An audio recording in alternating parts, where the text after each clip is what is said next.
Cette audience de la cour militaire de Kinshasa-Gombe tenue au camp Lufungula sur l'affaire du meurtre du policier de circulation routière Fiston Kabeya a été consacrée au débat autour du rapport d'expertise médicale sur l'autopsie fait sur le corps du défunt. Le dit rapport enseigne un traumatisme crânien encéphalique comme cause de la mort du policier de roulage Fiston Kabeya Senga. Au total, cette prévenue policier commis à la sécurité de la première ministre Judith Suminwa comparaissent dans cette cause. Nous avons procédé en date du 28 avril 2025 à l'autopsie de la dépouille mortelle du policier Fiston Kabeya à la morgue de l'hôpital militaire du camp-lieutenant-colonel Kokolo et la cause de son décès, c'est l'hémorragie cérébrale suite au traumatisme crânien encéphalique, a dit le greffier de la cour militaire de Kinshasa-Gombe qui procédait à la lecture du dit rapport. Prenant la parole, le ministère public a argué dans ce sens.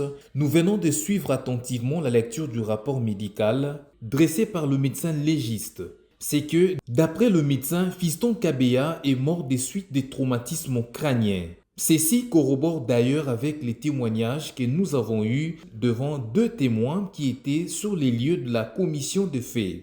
Ces deux témoins ont stigmatisé la violence que Fiston Kabeya a subie ce jour-là lors de son arrestation. On l'a fait monter dans la Jeep en lui administrant des coups de poing, des coups de fusil et des crosses d'armes, a renchéri le ministère public. La partie civile abondant dans le même sens a souligné que la vie humaine étant sacrée et qu'il fallait réparer ce tort irréversible de la part des inculpés devant la cour militaire et obtenir gain de cause. Par ailleurs, les avocats des accusés ont soutenu que le médecin légiste a conclu son rapport sous réserve et que celui-ci n'était pas suffisamment clair. Selon eux, ce rapport est rempli de termes techniques difficiles à comprendre. Ils ont pour ce faire sollicité de la cour militaire la comparution de l'expert légiste pour d'amples explications ainsi que du magistrat instructeur. En réponse aux observations de la défense, la cour militaire de Kinshasa-Gombe a répondu dans ce sens. Concernant la comparution du magistrat instructeur,